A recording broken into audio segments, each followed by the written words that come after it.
개츠비는 사랑을 위해 모든 것을 던진 위대한 인물이다.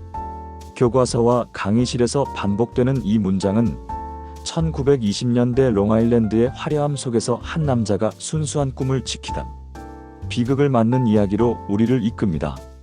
부와 허영, 도덕적 공허 속에서도 마지막까지 사랑을 붙든 한계인 그 상징이 바로 제이 개츠비라는 것이죠. 오늘 우리가 다룰 통념은 다음과 같이 정리할 수 있습니다. 개츠비는 가난한 출신이지만 금주법 시대의 기회를 통해 부와 지위를 획득했다. 그는 데이지에 대한 일편단심의 사랑과 이상을 위해 자신을 희생한 낭만적 영웅이다. 화려한 파티와 물질 만능주의의 시대 속에서도 희망을 믿는 능력과 낭만적 준비성을 지닌 인물로 도덕적 고결함을 보여준다. 그래서 불법적 축제라는 얼룩에도 불구하고 그의 순수한 동기와 책임감은 위대함을 부여한다는 해석이 지배적이다. 이 통념은 작품의 시대적 맥락과 문학사적 경로에서 자라났습니다. 1925년 미국 작가 스콧 피츠제럴드가 발표한 위대한 개츠비는 뉴욕과 롱아일랜드 웨스트 에그 이스트 에그를 배경으로 광란의 20년대의 소비 문화와 도덕적 해이를 비추었습니다. 금주법 하에서 불법 주류 거래와 조직 범죄가 번성했고 도시화, 재즈, 여성의 사회 진출이 급속히 진행되던 때였습니다. 소설은 화자 닉 캐러웨이의 시선으로 개츠비, 데이지와 톰 뷰캐넌, 조던 베이커, 머틀 조지 윌슨, 그리고 범죄 세계와 연루된 마이어 볼프쉐임 같은 인물들을 배치해 물질의 눈부심 뒤에 감춰진 공허를 드러냈습니다. 흥미롭게도 작품은 초판 당시 큰 인기를 누리지 못했지만 제2차 세계대전 이후 미국 문학 교육의 재편 속에서 재평가되었습니다. 1950-60년대 대학 커리큘럼과 비평 담론이 정립돼 가며 위대한 개츠비는 미국적 꿈을 비판적으로 성찰하는 대표작으로 떠올랐고 자연스레 개츠비의 낭만성과 숭고함이 강조되는 독해가 표준이 됩니다. 이후 1974년 로버트 레드퍼드 출연, 2013년 바즈 루어먼 연출, 리오나도 디카프리오 출연 등 영화화는 대중적 이미지를 굳히며 한 여성에 대한 헌신과 꿈을 향한 순수라는 내러티브를 넓게 퍼뜨렸습니다. 이처럼 교육 비평 대중문화가 결합해 형성한 해석의 관성은 개츠비의 위대함을 상식으로 만들어 놓았습니다. 이 통념은 틀렸다기보다 당시의 교육적 필요와 시대, 감수성, 전후 번영의 명암을 돌아보려는 욕구에 부응한 충분히 설득력 있는 요약이었습니다.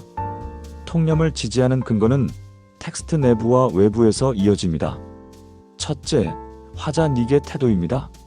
그는 개츠비를 다른 인물들과 구별해 바라보며 무엇보다 희망을 믿는 특별한 능력과 낭만적 열정을 지닌 존재로 그립니다. 닉의 도덕적 준것들이 개츠비에게 선호적으로 기운 만큼 독자는 개츠비의 동기에 공명하게 됩니다. 둘째, 대비 구성입니다. 톰과 데이지는 책임을 회피하는 부르주아적 무감각의 표본으로 그려지고 조던은 냉소적 경기의 인물상으로 배경을 이룹니다.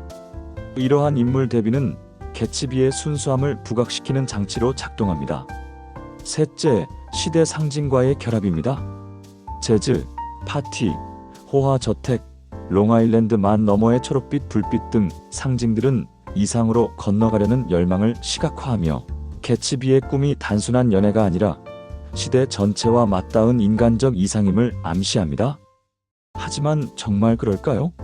우리가 위대함이라 부르는 것이 과연 온전히 개츠비에게 속하는 덕성일까요? 아니면 닉의 시선과 시대의 욕망이 덧칠한 프레임일까요?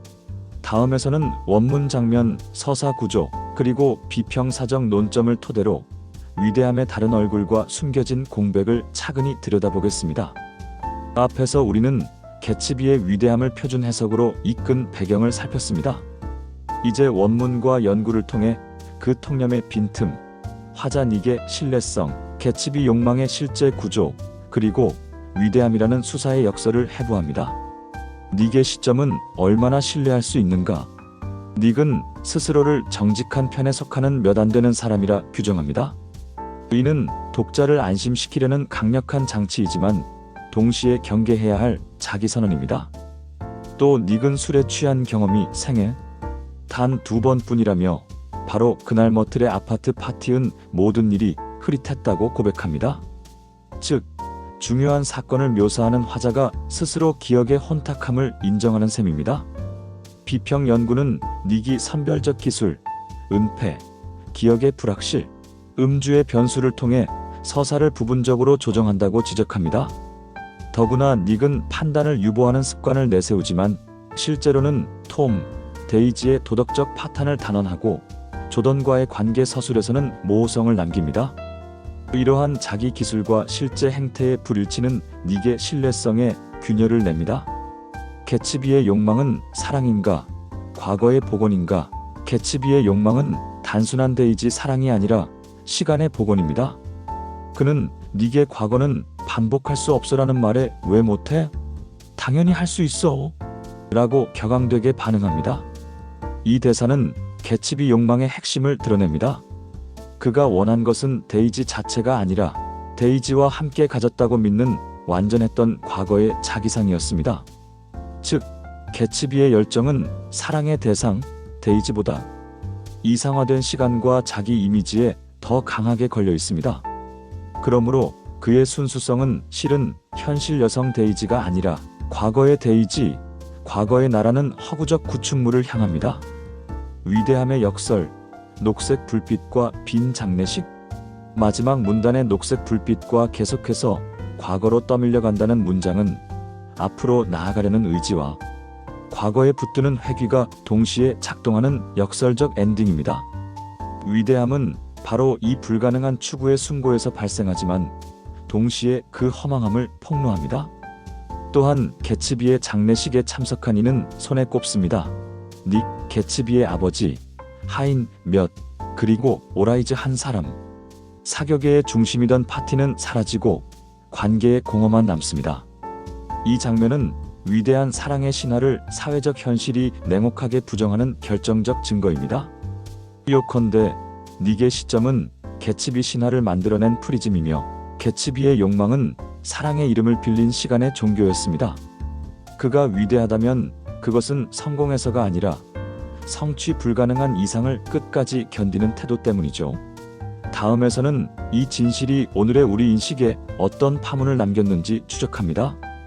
역사적 영향과 파급, 학문 비평의 전환, 화자와 욕망의 구조, 위대함의 역설은 이후 문학 비평의 키워드를 선명하게 재배치했습니다. 첫째, 닉은 더 이상 도덕적 잣대를 든 객관적 해설자가 아니라 서사적 프레임을 능동적으로 구성하는 매개로 읽히게 됩니다. 이 관점은 내러톨로지에서 초점화, 신뢰성의 조정, 기억의 불안정성 같은 개념을 적용해 텍스트를 다층적으로 해부하는 계기를 제공했습니다. 둘째, 개츠비의 욕망을 데이지라는 대상에 고정하지 않고 시간, 자기상, 신화의 복원이라는 구조로 분석하는 해석은 정신분석 비평과 문화연구의 언어를 끌어들였습니다. 녹색 불빛은 더 이상 로맨틱한 희망의 전등이 아니라 근원적 결핍을 가리는 표상 장치로 재맥락화되었죠. 셋째, 위대함의 역설, 성취 불가능한 이상을 끝까지 추구할 때 발생하는 숭고와 허무의 동시성은 미국 문학의 아메리칸 드림을 능동적 신화, 해체의 과정으로 전환시켰습니다. 결과적으로 위대한 개츠비는 단일 의미로 봉인되는 텍스트가 아니라 독서 행위가 의미를 생성하는 실험장으로 자리 잡았습니다. 강의실과 비평가는 닉의 문장을 다시 읽고 장면 간 공백을 재조립하며 서사의 빈틈을 토론하는 공간이 되었습니다. 개츠비의 진실은 소설 바깥의 세계를 읽는 방식에도 변화를 주었습니다. 1920년대의 물질주의, 범죄, 네트워크, 도시적 허무가 신화의 언어로 포장되는 과정을 보여준 이 작품은 전후 번영기, 닷컴 버블, 금융위기 같은 굴곡의 순간마다 번영 서사의 균열을 비추는 거울로 호출됩니다. 수단을 가리지 않는 축적이 이상을 보증하는가? 라는 질문은 부동산 거품, 주식, 암호자산 열풍, 사치와 과시소비 문화가 재현될 때마다 반복해서 소환됩니다. 교육 현장에서도 변화가 일어났습니다. 개츠비를 비극적 연인으로만 가르치던 단선적 커리큘럼은 닉의 시점 통제와 기억의 탈초점화, 계급, 젠더, 이민의 미국적 현실을 함께 다루는 교차적 읽기로 진화했습니다. 장례식의 공헌은 인간관계의 네트워크가 진정한 공동체인가 혹은 이익의 회로인가라는 시민교육적 질문으로 확장되었고, 녹색 불빛은 미래에 대한 국가적 표상을 비판적으로 사유하는 상징 자원이 되었습니다. 즉, 이 작품은 문학을 넘어 사회적 리터러시를 훈련하는 텍스트가 되었습니다. 오늘의 우리는 과거를 소비하는 노스텔지어 경제 속에 살고 있습니다. 레트로 패션, LP 음반, 과거 게임기의 귀환, 그때 그 시절 감성 마케팅은 과거의 복원 가능성을 상품화합니다. 개츠비의 욕망 구조를 알게 된 이후 우리는 이러한 흐름을 단순한 유행으로 보지 않습니다. 그것이 결핍을 가리는 기표의 반복인지 혹은 진정한 성찰을 동반한 기억의 재구성인지 묻습니다. 또한 플랫폼 시대의 우리는 모두 어느 정도 닉 캐러웨이가 되었습니다. 타인의 삶을 선별적 내러티브로 소비하고 자신의 일상을 편집 연출해 타임라인에 배포하죠. 이때 앞에서 확인한 닉의 부분적 불신뢰성은 미디어 리터러시의 핵심 경고가 됩니다. 나는 무엇을 보았는가 보다 먼저 나는 무엇을 어떻게 보도록 설계되었는가를 묻게 되는 것입니다. 더 나아가 불평등이 심화된 도시의 야경 속에서 우리는 개츠비의 저택과 오늘의 펜트하우스, 초대형 파티와 인플루언서 이벤트를 겹쳐봅니다. 화려함의 조명이 꺼진 뒤 장례식처럼 텅 빈 좌석이 남지 않도록 관계와 공동선의 윤리를 다시 설계해야 한다는 문화적 합의가 천천히 형성되고 있습니다. 요약하면 앞에서 알게 된 진실은 작품의 의미를 바꾸는 데서 그치지 않았습니다. 그것은 읽는 행위 자체를 변형시켰습니다. 닉의 시점은 우리가 모든 이야기, 뉴스, 광고, SNS, 데이터 시각화를 대할 때 프레이밍의 권력을 점검하게 만들었고, 개츠비의 욕망 구조는 성공, 사랑, 애국, 미래 같은 대서사를 만났을 때 결핍을 가리는 상징의 장치를 탐지하도록 훈련시켰습니다. 위대함의 역설은 개인의 열망이 어떻게 공동체 윤리와 충돌하거나 반대로 윤리의 갱신을 촉발하는지 묻는 정치적, 도덕적 프레임을 제공합니다. 그 결과 위대한 개츠비는 시대 비판 소설에서 시대를 읽는 방법론으로 격상되었고, 학문, 정치, 대중문화의 현장에서 메타 리터러시를 길러내는 교과서가 되었습니다. 빛은 앞을 비추되 파도는 우리를 뒤로 민다. 개츠비의 위대함을 낭만의 상징으로만 보는 해석에서 벗어나면 우리는 더 정직한 풍경에 도착합니다. 녹색 불빛은 미래를 가리키지만 파도는 우리를 과거로 민다. 이 역설을 자각하는 순간 개인의 이상은 신화가 아니라 책임의 언어가 됩니다. 그래서 이 작품의 궁극적 파급은 문학사 속 명작의 반열을 넘어 우리가 이야기와 시대를 읽는 윤리를 바꾸는 데 있습니다. 이제 질문은 분명합니다. 우리는 무엇을 꿈꾸는가가 아니라 우리는 그 꿈을 어떤 프레임으로 보고 어떤 관계의 방식으로 이룰 것인가. 이것이 위대한 개츠비가 남긴 가장 크고도 오래가는 파문입니다. 개츠비가 붙잡은 것은 사실 시간의 신화였습니다. 우리 또한 개인의 성공서사, 브랜드의 약속, 국가의 미래상이라는 이름으로 비슷한 신화를 매일 소비합니다. 문제는 신화를 버리느냐가 아니라 신화를 자각하고 그것이 어떤 결핍을 가리는지, 누구의 침묵을 비용으로 삼는지를 묻는 일입니다. 빈 장례식의 이미지가 던지는 질문은 단순합니다. 화려함이 꺼진 뒤 무엇이 남는가? 대답은 관계와 공동선, 책임의 언어로만 채울 수 있습니다. 그러니 우리는 개츠비를 동정하거나 비난하는 데 멈추지 말고 우리 각자가 편집해 내보내는 시선을 의심해야 합니다. 내가 본 것, 내가 믿는 위대함은 과연 누구의 프레임으로 만들어졌는가?